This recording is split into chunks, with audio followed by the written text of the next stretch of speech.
Hello and welcome to the France 24 interview. Our guest today is Muhammad Ishaq Dar, who is the finance minister of Pakistan. Thank you very much for being with us on the show. Welcome, and thank you for inviting me.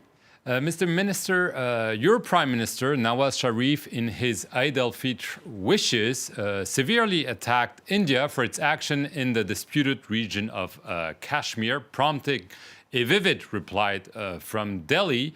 This comes shortly after the Indian Prime Minister, Narendra Modi, criticized Pakistan at international summits, basically saying that one nation in South Asia was spreading terrorism. He didn't have to name it. Everyone understood it was Pakistan. Just a few months ago, in December, the Indian Prime Minister came to Lahore, to Pakistan. It seems the relation with India was improving. Now it seems it's going the wrong way. Why? Well, you see, the core issue of Indian-held Kashmir is pending for the last many decades. And if we need peace in the region and need global peace to be supported by the regional peace, I think the world community should look into the possibility of getting the issue resolved as per the United Nations resolutions which are on record. There is an indigenous movement in Indian-held Kashmir. They are denied the right of plebiscites. Pakistan, with sincere, intentions, had engaged not only with Mr. Modi's government but also with the former Prime Minister, Mr. Soran Singh government, and we were trying to work out the non-discriminatory market access, that how we can expand. Because, there's a forum which is SAARC countries, which is 8 countries, including Pakistan and India. And there's a forum of SAFTA, this South Asian Free Trade Agreement. So everything has been pending because of non-cooperation from 1 or 2 countries in the region.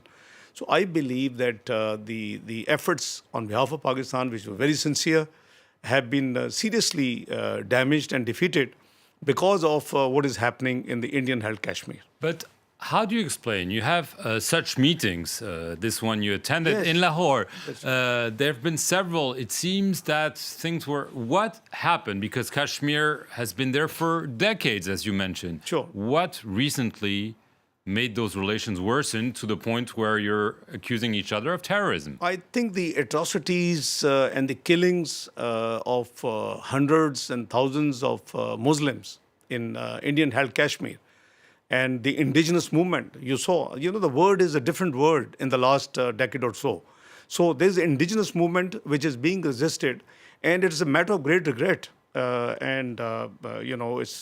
very unfortunate for a prime minister of a country, without naming a country, to blame that there is a country in the region who is to be blamed for terrorism. We are the ones who have been hit the most. We have paid over $100 billion of economic losses as a country in Pakistan. We are the ones who have the global, stronghold has been the northern part of Pakistan in FATA, North Waziristan. We took as a bold initiative as a government in June 2014 to launch a war against terrorism.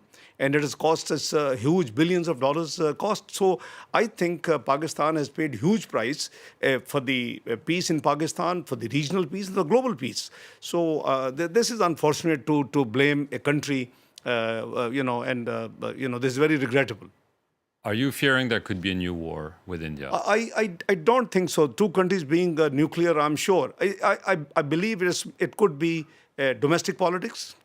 It could be to divert the attention from the global attention from the Indian-held Kashmir status at the moment, where for weeks and weeks there's a curfew, the people can't move. Thousands of people have been, put blind through government and law enforcing actions. So I think this is mainly to divert the global attention from the Indian-held Kashmir. So are you accusing the Indian leadership of creating tensions on purpose? You see, the indigenous movement reacted by the way Indians have and the government has, and also coupled with the blame game against Pakistan, I think it merits the global community to look into what are the realities. The realities are that we want peace in the region. We want to have the regional connectivity. We want to expand the economic relations with all neighboring countries in the region. And you have seen we have launched China-Pakistan Economic Corridor, for example. It is intended to be extended to Central Asian states, to Iran, to Afghanistan, to ultimately to connect it to the Europe. You just mentioned Afghanistan. Here's another neighbors with whom the relations are also worsening. They're accusing you of not being honest brokers with the Taliban, of actually pretending to be peace brokers, but doing the opposite. You see, we have, as I said, that since June 14, Pakistan has launched this massive operation. It's costing billions of dollars, and it has provided, rich dividends in the shape of hundreds of high-value targets declared by international community. They have been, they have been killed. Sanctuaries have been demolished. But it isn't the lone fault of Pakistan. It was a global, runaway after 9/11 from different countries, and there was a stronghold. So I think with Afghanistan, we have every intention to maintain our good relations. We are a neighboring country. I think we want, Afghan-led and Afghan-owned peace.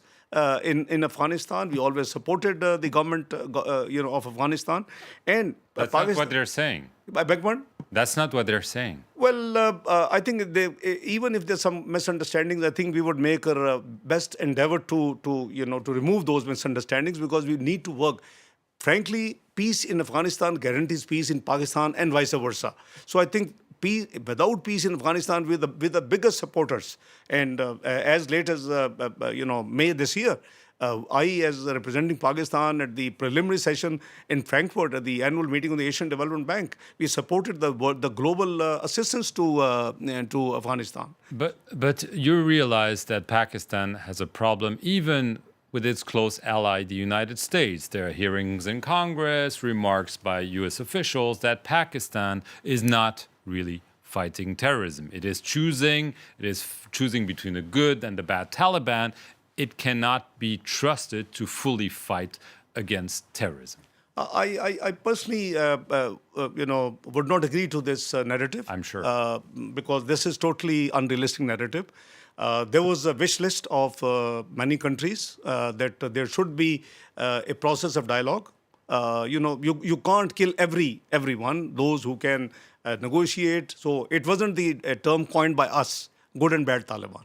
It was the wish list of the countries you have mentioned, to engage them, to bring them on the dialogue table. And there was two processes of the dialogue, if you recall, last year and a half. And the dialogue was proceeding. All of a sudden, we get all those processes sabotaged, I would say.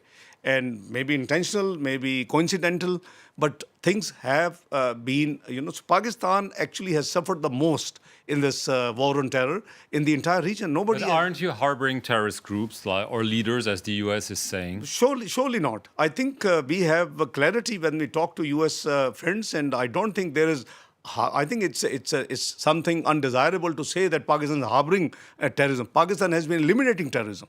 So I think this is something, a very great surprise, as far as I'm concerned. I want to get to the issue of the fight against corruption. You're in Paris. Pakistan just became a member of treaty by the OECD, the Organization of Economic Cooperation and Development, to fight tax evasion. Do you see this as a major achievement? Because obviously the fight against corruption is a huge endeavor in your country. Well, sure. I think this has been our priority, and we have not, been playing this effort in the media, even back home. We have been working since January 2014. With the OECD because it's the membership by invitation, not by application. So we showed our intent. They want to become. So there have been a number of reviews, peer reviews. There have been a number of changes in our own law through the Finance Bill 2015. Even this year in June, through Finance Bill 2016-17. So we have introduced. So our system has now become compatible, what they call largely compliant system in Pakistan, because you have to be compatible with the other, because the 103 members of the multilateral convention who are signatory. So we are one of, the signatory, and now the advantage, hopefully, which Pakistan will get once this convention become operationalized, expected to be end of 17 or beginning of 2018, I think it's going to then have, because its main aim is a fight or a move against the tax havens. And, tax havens has been a global subject recently. You spoke of tax havens, obviously, since the Panama Papers scandal erupted 6 months ago now. It's been in the news in Pakistan because 3 children of the prime minister are said to have held such offshore companies to manage real estate in London. The opposition has been calling for an independent probe. It hasn't happened right now. Is the government trying to protect the prime minister from explaining exactly what was happening? Please be very clear that Prime Minister of Nawaz Sharif's name is not there. It is the children who are grown up, adult, have been working abroad. They have never been tax residents after their education was complete.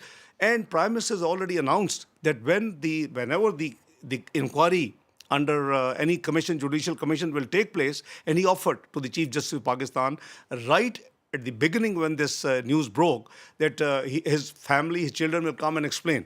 So in a nutshell, the government is ready for an independent inquiry. Absolutely. You're not blocking those efforts. No, not at all. We have rather introduced the law. We try to, bring a consensus law. But unfortunately, for the sake of politics, the problem is with the opposition. The way Pakistan economic turnaround has taken place in 3 years, and now we are building towards a higher growth. We are already 4.7. We're aiming at 6 to 7% in next 2 years before we complete this tenure. So they are actually scared of losing the next election in 2018. Okay, Muhammad Ishaq Dar, thank you very much for coming on the France 24 set. It's a pleasure. And thank you for watching this interview. Stay tuned for more news.